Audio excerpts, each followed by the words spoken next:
US and Arab leaders are locked in tense ceasefire negotiations as the fighting between Israelis and Palestinians threatens to spread across the Middle East.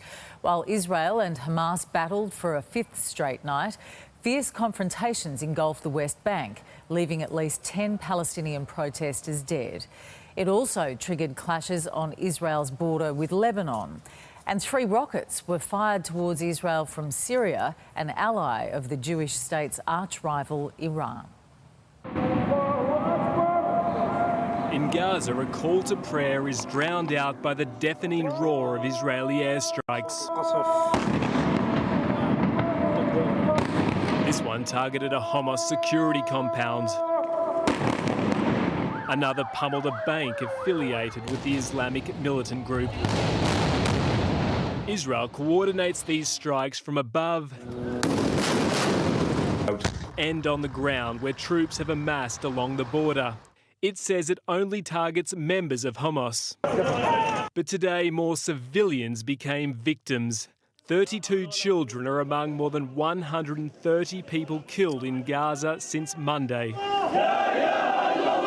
Another 10,000 have been displaced. Their reality gives new meaning to misery. Hamas must understand that shooting rockets into Israel is unacceptable, and ultimately it hurts them more than it hurts us. But it hasn't stopped. Wow! This rocket blowing up an oil tank in the southern Israeli city of Ashdod is just one of hundreds fired by Hamas militants from Gaza just in the last 24 hours. As with each day, the conflict intensifies and broadens to more fronts.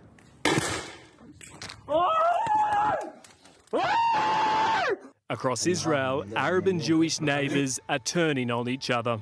A mob firebombed this 12-year-old Arab boy's family home in the town of Jaffa. Jewish schools and religious sites have been desecrated, while long-held tensions have erupted into deadly confrontations right across the Israeli-occupied West Bank. A lot of conversations we have may happen behind the scenes because that may be the most appropriate way to de-escalate the situation on the ground. But the conflict is now spilling across the border into countries where anti-Israeli sentiment runs deep, making those attempts to defuse the worst fighting in years all the more difficult. Adam Gleeson for 10 News First.